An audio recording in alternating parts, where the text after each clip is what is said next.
She doesn't belong here. Coretta said it the way people say things they want everyone to hear but no one to be blamed for saying.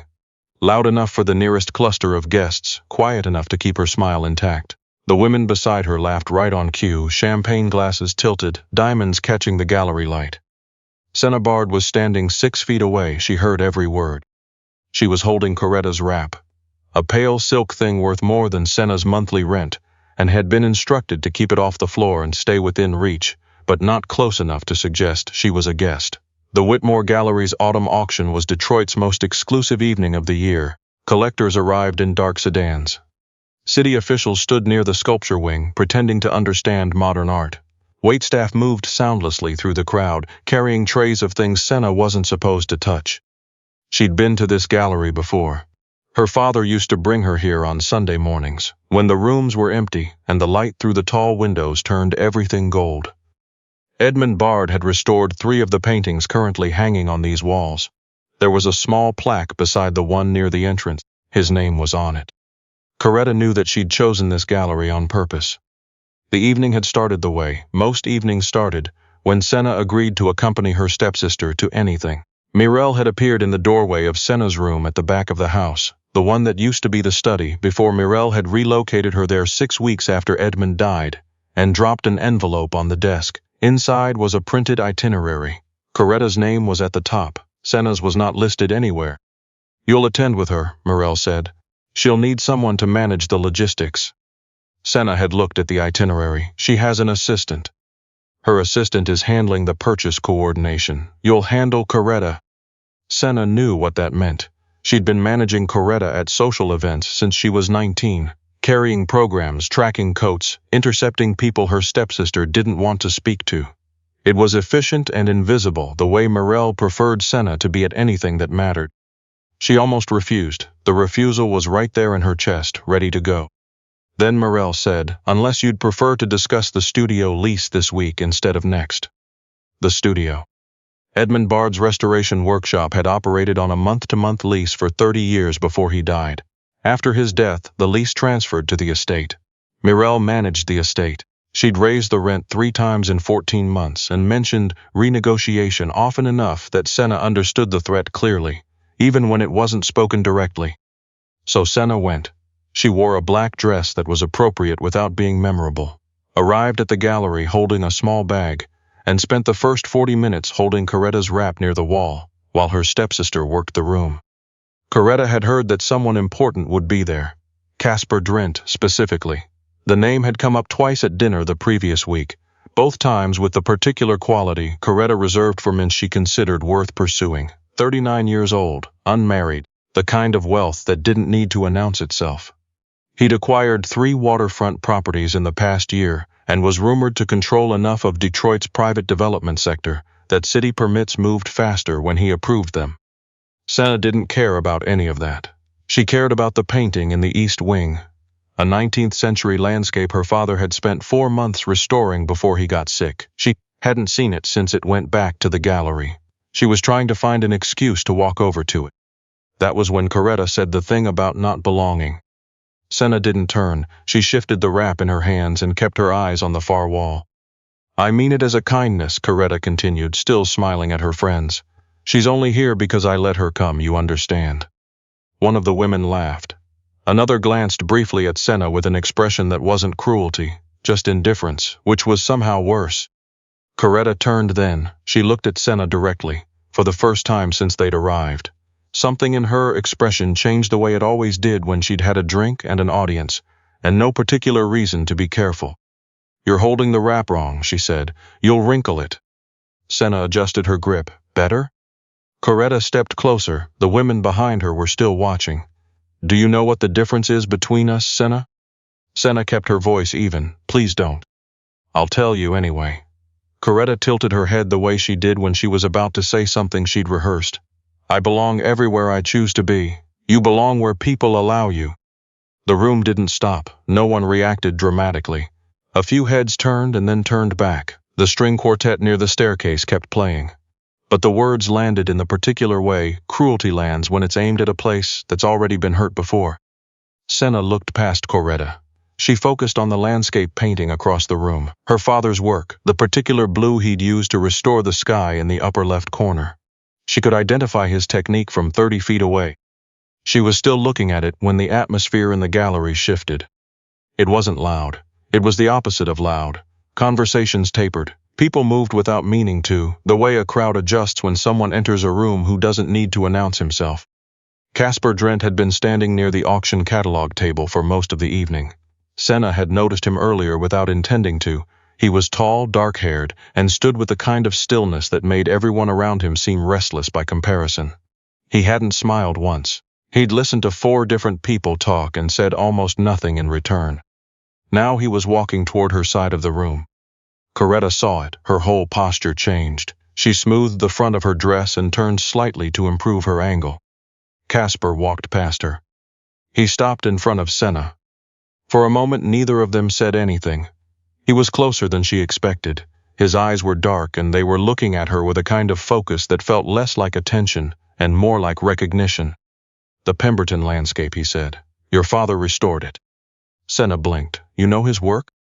"I know the technique, the sky in the upper quadrant." He glanced toward the east wing. "The way he reconstructed the pigment layers is different from the standard method. It's his." Something in Senna's chest did something she hadn't prepared for. Kaspar didn't reach for her hand. He didn't perform anything for the people watching. He simply said, "Walk with me to look at it." Behind her, Coretta had gone very still. Senna held out the wrap. "Take this." Coretta stared at her. "Take it," Senna said again quietly. "I'm not holding it anymore." She walked with Kaspar Drent to the east wing. They stood in front of her father's painting for a long time. He asked questions she hadn't expected. About the original damage, about Edmund's approach to color matching, about how long the restoration had taken. Senna answered all of them. She didn't think about Coretta once. Before the evening ended, Kaspar said, "The studio on Crane Street, is that still where you work?" Senna looked at him. "How do you know about the studio?" "I make it my business to know places worth knowing." She wasn't sure what that meant, but she remembered the way he'd said her father's name, with the kind of respect that people usually reserved for artists who were still alive to receive it. "We open at 8, she said. He came at 8:15 the next morning. The studio was small and smelled like linseed oil, solvent, and old wood, a combination Senna had loved since she was a child sitting on a step stool watching Edmund work. The front room held the reception desk and a display of smaller finished pieces.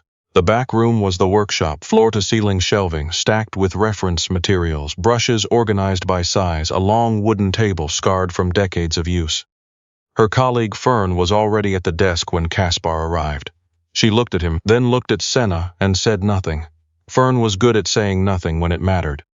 Kaspar walked through the studio the way he'd moved through the gallery, taking everything in, touching nothing.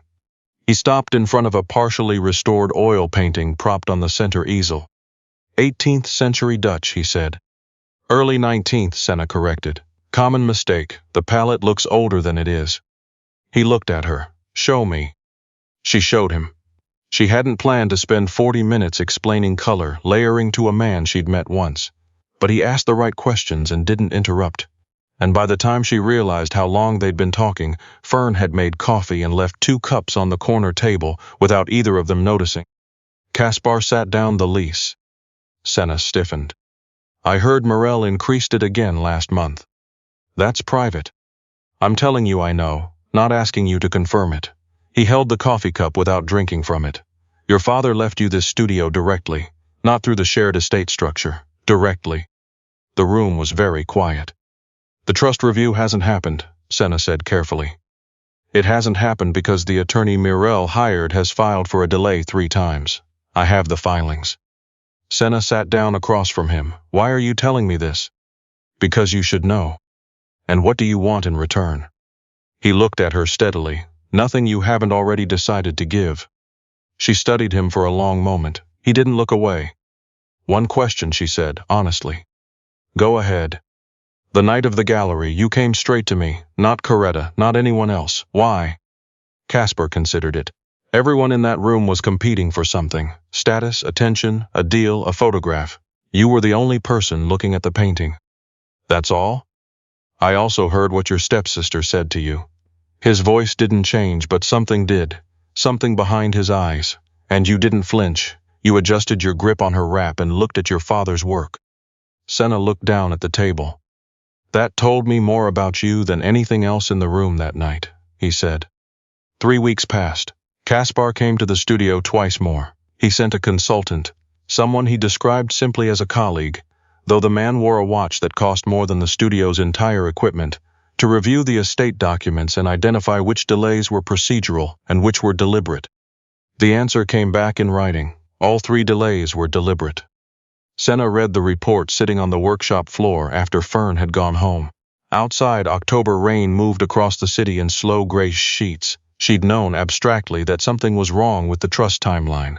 Seeing it confirmed in numbered paragraphs was different. Kaspar called at 9. Did you read it? Yes. I can move on this by the end of the month. 1 attorney, a formal contest filing. Kaspar. He stopped. I need to make this decision myself, she said. Not because I don't trust you. Because if I let you decide, then nothing I get back is really mine. A pause. What do you need from me? The name of the attorney. I'll make the call. Another pause. Longer. Mirelle will retaliate, he said. I know. She has connections to people who make things difficult. So do you. Yes, he said. But I'm asking whether you understand what you're starting. Senna looked at her father's stool in the corner of the workshop. He'd used it for 30 years. The wooden seat was worn in the exact shape of where he'd always sat. I understand, she said. The retaliation came 11 days later. A local arts blog, one that covered Detroit's gallery scene with the kind of breathless enthusiasm that read as neutral until you noticed whose names never appeared in a negative light, published a profile. Senna Bard, it said, had spent the past year cultivating a relationship with Kaspar Drent in order to leverage his influence in a dispute over her late father's estate. The implication was explicit. The sourcing was anonymous. There was a photograph of Senna outside Kaspar's office building, taken from across the street with a long lens. Fern found it before Senna woke up. By the time Senna arrived at the studio, 2 clients had emailed to inquire about the situation. A third had called to cancel a piece currently in restoration. Not rudely, just gone. Senna stood at the workbench and read the article twice. Her hands were steady, her breathing was controlled. That was something she'd learned from her father, the way he approached damaged paintings. Very still, very quiet. Find what's actually broken before you touch anything. Fern brought tea. It's Mirelle. Or Coretta, probably both. What do you want to do? Senna looked at the painting on the easel. An early 19th century piece she'd been working on for 3 weeks. The client was a retired schoolteacher from Ann Arbor who'd inherited it from her mother. Not a wealthy person. Just someone who wanted her mother's painting to look right again. I want to finish this piece, Senna said, and then I want to deal with the article. Kaspar arrived that afternoon without being called. He walked in, looked at Senna, and put a folder on the counter. Inside was the IP address of the device that had submitted the photograph to the publication. A signed statement from Mirelle's personal assistant, who had been forwarding information about Senna's schedule to the blog for 6 weeks, and a formal legal response, prepared and ready to send, requiring only Senna's authorization. She looked at the folder, then she looked at him. You already knew. I suspected. I confirmed it this morning. And you prepared this without asking me. He met her gaze without backing down. I prepared it for you to decide what to do with. Senna closed the folder. Next time, ask first. You're right, he said, just that. No explanation, no defense. She looked at him for a long moment. Then she opened the folder again and signed her name at the bottom. The article was retracted within 72 hours. The publication issued a statement about insufficient editorial review and unverified sourcing. It wasn't everything, but it was something. The clients who had pulled away returned mostly. The one who'd canceled did not. Fern taped the retraction notice to the wall above the espresso machine. Senna took it down. Fern put it back. You're allowed to have this, Fern said. I know. You don't act like you know. Senna looked at the retraction. Her father's name was in it, quoted from the original blog post, called a notable figure in the regional restoration community. Even in the correction, he was still there. What happened next came from a direction Senna hadn't anticipated. A man named Trevane, whom Kaspar had been in a long-standing dispute with over a waterfront acquisition, sent 2 men to the studio on a Wednesday evening in November. Fern had left early. Senna was alone, cleaning brushes at the back table when the door opened. She didn't make it to her phone. What she did make it to was the alarm panel beside the workshop door. Her father had installed it years ago because the paintings in the studio were insured for amounts she didn't like to think about. She pressed the code with one hand while throwing a jar of linseed oil with the other. The jar hit the closer of the two men across the shoulder. He swore. The alarm screamed through the building. The men took her anyway, but she left her jacket snagged on the doorframe deliberately, and she knocked a jar of cadmium red off the shelf as they moved her through the back corridor, leaving a trail across the concrete floor that looked, under the fluorescent light, like something between an accident and a message. Fern found the jacket 18 minutes later and called Kaspar before she called anyone else. What followed Senna was told about afterward, because she was not conscious for part of it. The search took 4 hours. A disused warehouse near the river. Kaspar moved with a precision that several people described later as frightening to witness. Not reckless, not angry, just absolutely resolved. He found her in a room on the second floor. She was conscious, wrists bound, with a bruise forming across her left cheekbone. She heard him before she saw him, the particular way a room changes when Kaspar Drent enters it, that quality of everything going very still. He cut the zip ties himself. His hands were steady, which she noticed because her own were not. "I left a trail," she said. Her voice came out smaller than she intended. "I know, Fern found the jacket, I found the paint." He said it the way her father would have said something, like the information was simply the next thing, not proof of anything miraculous. Senna looked at her wrists, red marks where the ties had been. Kaspar looked at them too. Something crossed his face that was not controlled. "You can be angry," she said. "I am angry. At Trevane. At Trevane, and at myself." He helped her to her feet. "I should have asked you earlier whether you wanted more protection on the studio. I didn't ask because I knew you'd want to decide for yourself, and I was afraid you'd say no." She looked at him. "So you avoided asking?" "Yes. That's the same as deciding for me." He held her gaze. "Yes, it is." Senna took a breath. The warehouse smelled like rust and river water. Outside, she could hear vehicles and voices. Kaspar's people, she assumed. Trevane would be dealt with through channels she didn't need to know about, which was a thought she understood now in a way she hadn't entirely before. "I want to go back to the studio," she said. He drove her there himself. The estate attorney filed the formal contest on a Thursday in December.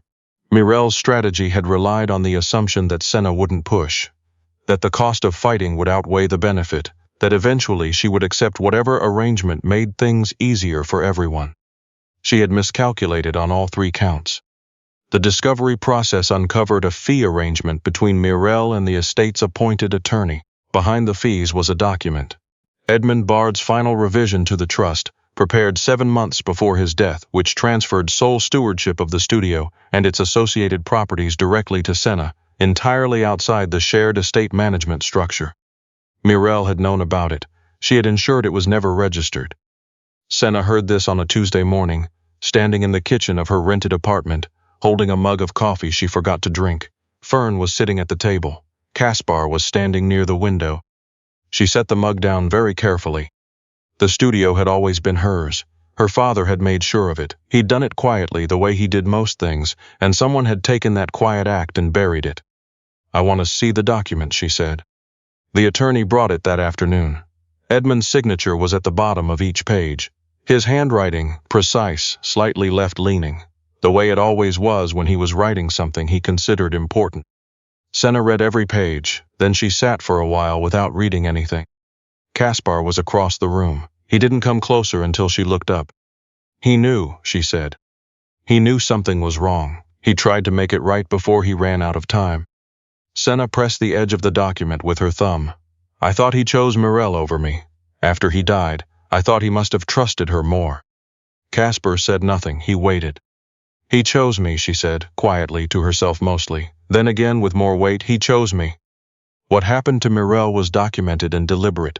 The estate investigation widened to include the filed delays, the document suppression, and the undisclosed attorney arrangement. Mirel's legal representation became expensive. Her social appointments dried up in the particular way they do when the right people stop returning calls. The civil case was clear, and its resolution cost her most of what she'd spent 3 years accumulating. Coretta called once. Senna picked up. I want you to know I didn't know about the document, Coretta said. Senna waited. I knew she was blocking the trust review, but I didn't know about the filing. What your father actually left you. Okay. Senna. I believe you about the document, Senna said. I don't know what to do with the rest of it yet. The rest of it. The gallery, what you said, 3 years of what you said. Coretta was quiet for a long time. No, I know. When you decide what you want to say about that, you can call again. She ended the call and stood in the middle of the studio, which now officially, legally, unambiguously belonged to her. The first morning back after the legal closure, Senna unlocked the front door at 8 o'clock and stood in the entry for a moment before going in. The city was cold and very quiet. Snow had fallen overnight and the green awning above the door was edged with white. Her name was on the lease. Her name was on the insurance documents. Her name was on the placard. Her father had never gotten around to changing when she'd started working alongside him 15 years ago, because it already said Bard Studio and she was a Bard, so why would anything need to change? She went inside and turned the lights on. Fern arrived 20 minutes later with coffee, and the kind of expression that meant she was prepared to be emotional but would not be admitting it. Ready, Fern said. Senna looked at the workshop. The Ann Arbor piece was still on the easel right where she'd left it. She hadn't let anyone move it. She put on her apron, yes. Kaspar came by at noon. He didn't bring anything. He sat on the stool by the window, her father's stool, and watched her work for a while, asking a question occasionally when he had one, staying quiet when she needed to focus. At some point she looked up and found him watching the painting on the easel, with the same expression he'd had at the Whitmore Gallery. That particular stillness, that quality of seeing something other people walked past. What do you see? She asked. He considered it. The water in the foreground, the way the light sits on it. It looks like someone remembered it rather than observed it, like they were painting the feeling of water, not just water. Senna looked at the painting. He was right. That was exactly what the original artist had done, and it was exactly what she'd been trying to honor in the restoration. She set her brush down. I've been thinking, she said. Kaspar waited. About what we're doing. And Senna walked around the workbench and stopped in front of him. He stayed on the stool, which meant she was standing and he was seated, and they were, for once, almost exactly at eye level. I don't want to be protected, she said. I want to be partnered. Kaspar's expression didn't change, but something in his eyes did. I know the difference. I know you know it. I need to know you'll choose it, every time it's difficult. He looked at her for a long moment. Yes, he said, I'll choose it. Senna took a breath. Then she sat on the edge of the work table, the same way she'd sat across from her father on 100 Sunday mornings. Good, she said.